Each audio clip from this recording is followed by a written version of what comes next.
کچھ حادثات ہونا ضروری ہوتے ہیں، وہ حادثات نہیں جو آپ کی سوچ کو درست سمت میں ڈال دے، بلکہ وہ حادثات جو آپ کو توڑ کر رکھ دے، اور جن حادثاتوں کی غیب سے مدد ہوتی ہے، یعنی ہر پریشانی ہمیں کچھ نہ کچھ سکھا کر جاتی ہے۔ لہٰذا دل چھوٹا نہ کریں، ہو سکتا ہے وہ حادثات آپ کے ساتھ پیش ہی اسی لیے آیا ہو کہ اللہ کے قریب ہو سکے، آپ اپنی آخرت سنوار سکے، دنیا کی رنگینیوں سے بیزار ہو کر رب کو یاد کر سکے، اور ہو سکتا ہے اللہ نے آپ کو کہیں زیادہ بہترین سے نوازا ہو، تبھی وہ آپ کو آزما رہا ہو، آپ کے صبر کا امتحان لے رہا ہو۔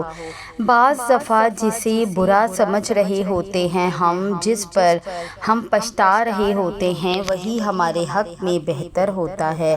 ہم اللہ کے فیصلوں کو ابھی نہیں سمجھ سکتے، بس یاد رکھیے کہ جس نے آپ کو بنایا ہے وہ کبھی بھی آپ کے ساتھ ناانصافی نہیں ہونے دے گا، آپ کو تنہا نہیں چھوڑے گا انشاءاللہ۔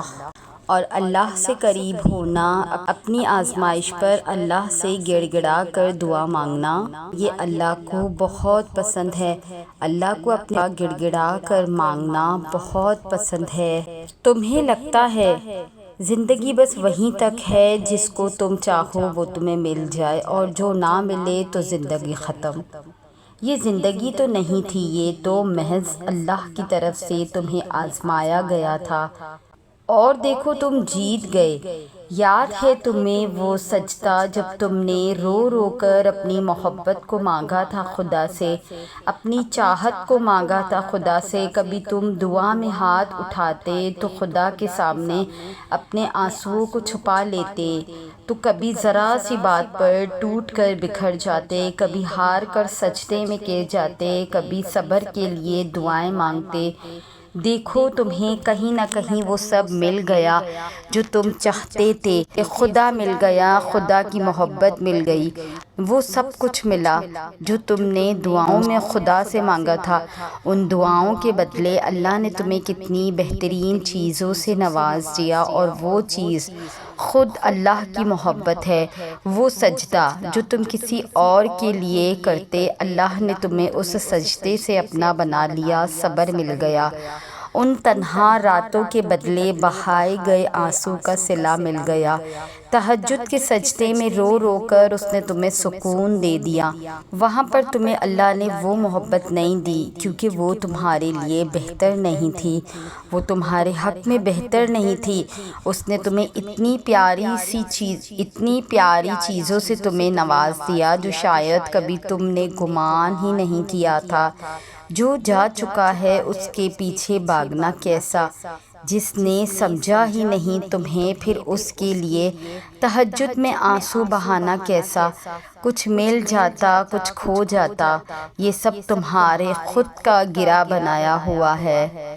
یقین ہے خدا سے زیادہ تم نے کسی اور کو دی ہے، پر اس پہ خدا کو الزام ٹھہرانا کیسا؟ تمہیں پتہ تھا اس سفر میں پاؤں نہیں، اکثر دل تھک جایا کرتے ہیں، اور محبت کی راہ میں اکثر دل ٹوٹ جایا کرتے ہیں، کیے گئے وعدوں پر اکثر دل بہکایا کرتے ہیں۔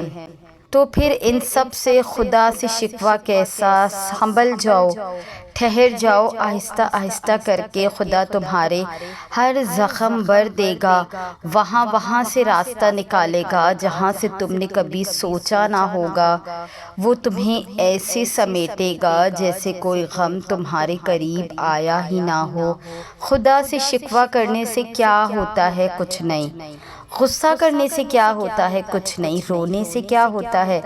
کچھ نہیں۔ ناراض ہونے سے کیا ہوتا ہے؟ کچھ نہیں۔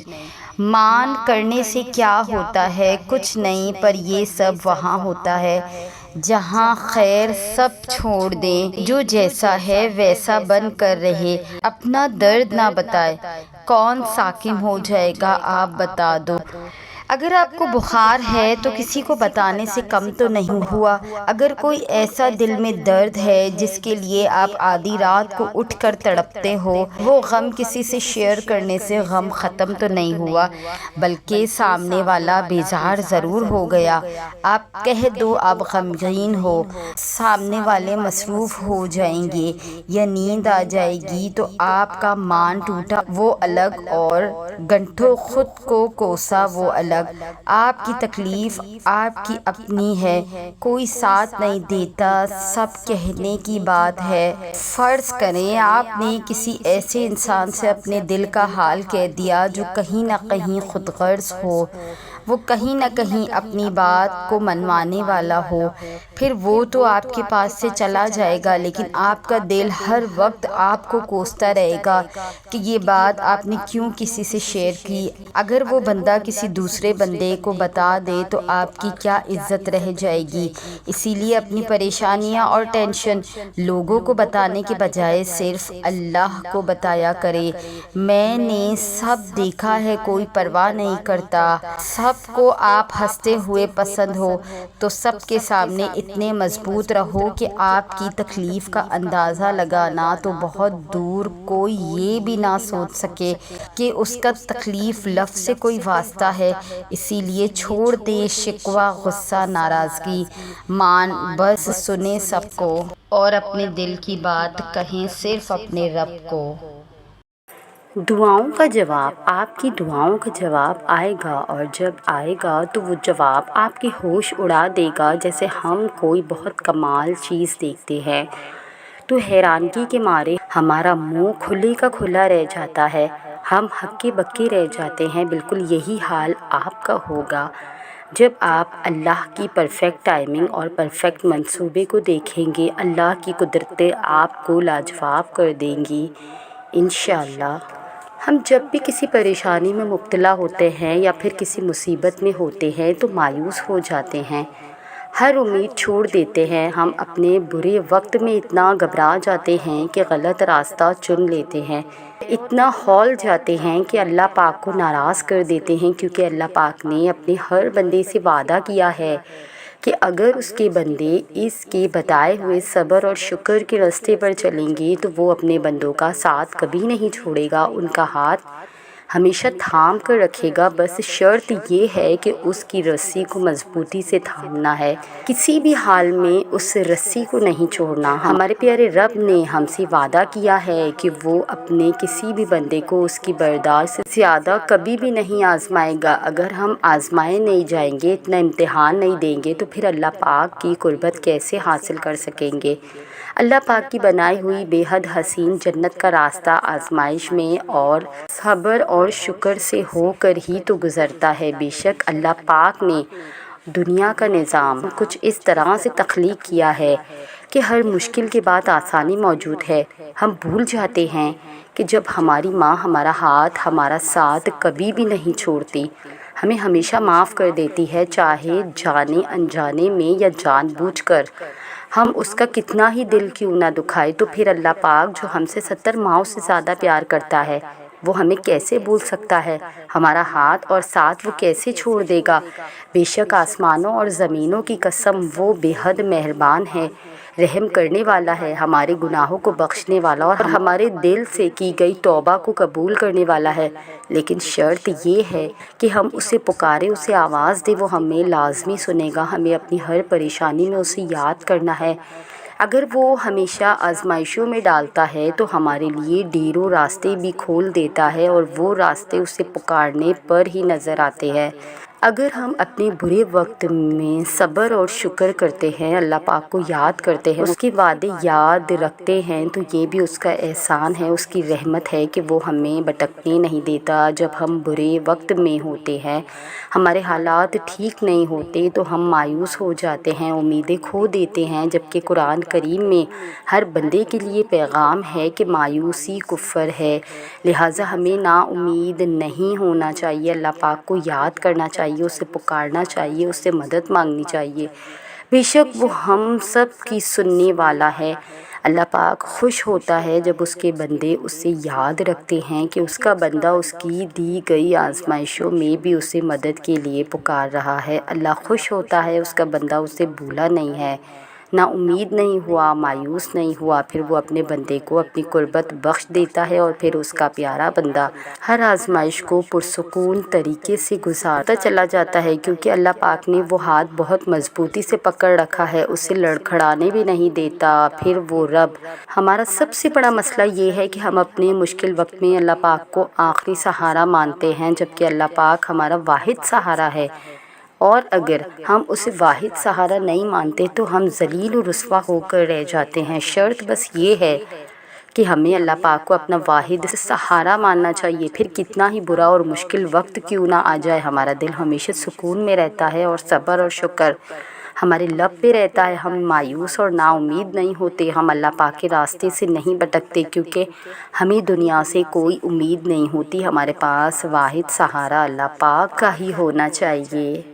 ایک دکھیاری بہن کی درد بھری کہانی ہے، ایک کنواری بہن کی درد بھری فریاد۔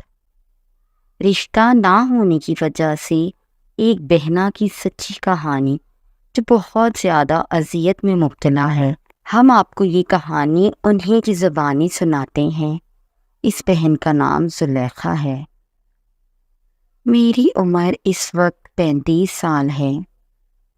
میری ابھی تک شادی نہیں ہوئی، کیونکہ ہمارے خاندان کی رسم ہے کہ خاندان سے باہر رشتہ کرنا نیچ حرکت ہے۔